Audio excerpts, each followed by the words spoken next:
అందరికీ నమస్కారం. మన మిత్రులు క్లాస్మేట్లందరికీ హృదయపూర్వకంగా నమస్కారాలు.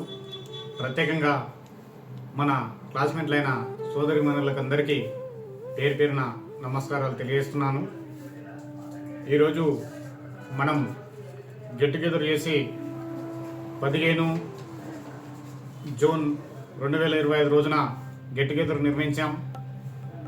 అప్పుడు మనము అందరము సంతోషంగా ఆ కార్యక్రమాన్ని నిర్వహించి ఈరోజు సుమారు 6 నెలలు కావస్తుంది కాబట్టి మనం ఆ కార్యక్రమంలోనే ఒక నిర్ణయం తీసుకున్నాం. ఆ నిర్ణయము మనమందరము క్లాస్మేట్లకు ఉపయోగపడుతూ చేదోడు వాదోడుగా ఉంటూ సమాజ సేవకు కృషి చేయాలని నిర్ణయించుకున్నాం.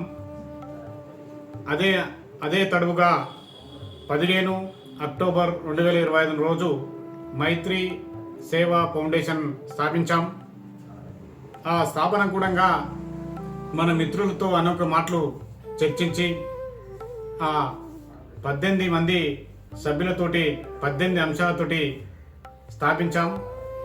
ఆ ఫౌండేషన్కు చైర్మన్గా ఆలమయ్య నాయుడు నియమించాం. కాబట్టి ఆ 18 అంశాలలో ఇప్పుడు మనము మన ఫౌండేషన్ మొట్టమొదటి కార్యక్రమం నిర్వహిస్తున్నాం. కాబట్టి ఆ కార్యక్రమం ధ్యానం మీద నిర్వహిస్తున్నాం. కాబట్టి డిసెంబర్ 21 అంతర్జాతీయ ధ్యాన దినోత్సవంగా ఏర్పడ్డది. కాబట్టి ఆ రోజుకు ఒక రోజు ముందు మనం డిసెంబర్ 20 తారీఖు రోజు మన చదువుకున్న విద్యాలయంలోనే ఆ కార్యక్రమం నిర్వహిస్తున్నాం. కాబట్టి ఆ కార్యక్రమానికి మన క్లాస్మేట్లు అందరూ రావాలని పేరు పేరున అందరికీ ఫౌండేషన్ వైస్ చైర్మన్గా అందరికీ పేరు పేరున ఆహ్వానిస్తున్నాను.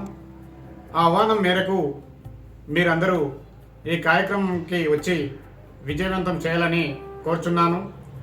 ధ్యానం అనగా ధ్యానం మానవాళికి ఎంత తోడ్పడుతుందో, ధ్యానం మనిషి వికాసానికి ఎంత తోడ్పడుతుందో, ధ్యానం ఆరోగ్యపరంగా ఎంత తోడ్పడుతుందో అని మన కార్యక్రమానికి ముఖ్య అతిథిగా వచ్చేస్తున్న ఉమేశ్వర్ ధ్యాన మాస్టర్ గారికి ప్రత్యేకంగా ఆహ్వానిస్తున్నాం. కాబట్టి మన ఆహ్వానం మన్నించి ఆయన వచ్చేస్తున్నారు. కాబట్టి ఆయన ధ్యానం గురించి మానవాళికి ఎట్లా ఉపయోగపడుతుందో వివరంగా వివరిస్తారు. కాబట్టి ఈ కార్యక్రమానికి మీరు కంపల్సరీ రావాలని కోరుచున్నాను.